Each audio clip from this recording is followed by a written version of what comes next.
حضرت عبداللہ ابن عباس رضی اللہ تعالیٰ عنہ نبی کریم صلی اللہ علیہ وسلم کے چچا زاد ہیں، چچا زاد بھائی عبداللہ، حضرت عبداللہ حضرت عباس کے بیٹے. ان کے ایک واقعہ کتابوں میں آتا ہے، یہ سخاوت کا ہے، بے مثال سخاوت ہے. بصرے کا ایک وفد علماء کا حضرت کی خدمت میں حاضر ہوا، حضرت عبداللہ ابن عباس کی خدمت میں رضی اللہ عنہما، اور یہ اس وقت حاضر ہوا جب حضرت عبداللہ ابن عباس بصرہ کے گورنر ہیں. اور علماء نے آ کر کہا، حضرت ہمارے پڑوس میں ایک اللہ والا رہتا ہے، نیک آدمی رہتا ہے، سارا دن عبادت، ساری رات عبادت میں مستغرق رہتا ہے، مصروف عمل رہتا ہے، اللہ اللہ کرتا رہتا ہے،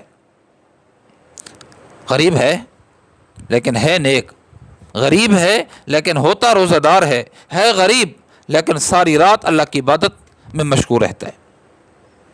اور ہمیں سے ہر ایک چاہتا ہے کہ کاش اس کی طرح ہماری عبادت ہو جائے، ہم اس کی طرح ہو جائیں. وہ اتنی زبردست قسم کا بندہ ہے. اب وہ عبادت میں ہر وقت منہمک رہتا ہے. اس کی بیٹی ہے جو اس نے اپنے بھتیجے کو دی ہوئی ہے، نسبت کی ہوئی ہے، لیکن اس کے پاس اتنی وسائل نہیں ہے، اس اللہ والے کے پاس، فقیر غریب کے پاس، عبادت گزار کے پاس، کہ وہ اپنی بیٹی کی رخصتی کر سکے، اپنے بھتیجے کے ساتھ رخصتی کر دے. یہ اس کے پاس اتنی حیثیت نہیں ہے. حضرت عبداللہ ابن عباس رضی اللہ عنہ نے علماء سے فرماؤ میرے ساتھ چلو. گھر لے گئے، وہاں درہموں کی 6 تھیلیاں وہ علماء کو دیں. فرمایا جاؤ اور اس پر خرچ کرو، اس کو کہو کہ اپنی بیٹی کو بیاہے، اور انشاءاللہ یہ کافی ہو جائیں گے، یہ رقم بیٹی کے رخصتی کے لیے کافی ہو جائے گی. پھر فرمایا ٹھہرو ٹھہرو ٹھہرو ٹھہرو. پھر فرمایا کہ ہم بھی ساتھ چلتے ہیں، اس بیٹی کے بیاہنے میں ہم اس کی مدد کرتے ہیں. وہ اللہ والا تو دن رات مصروف عمل ہے، ہم جب اس کے ساتھ جائیں گے جلدی جلدی یہ معاملہ نمٹ جائے گا، وہ بندہ عبادت میں لگ جائے گا.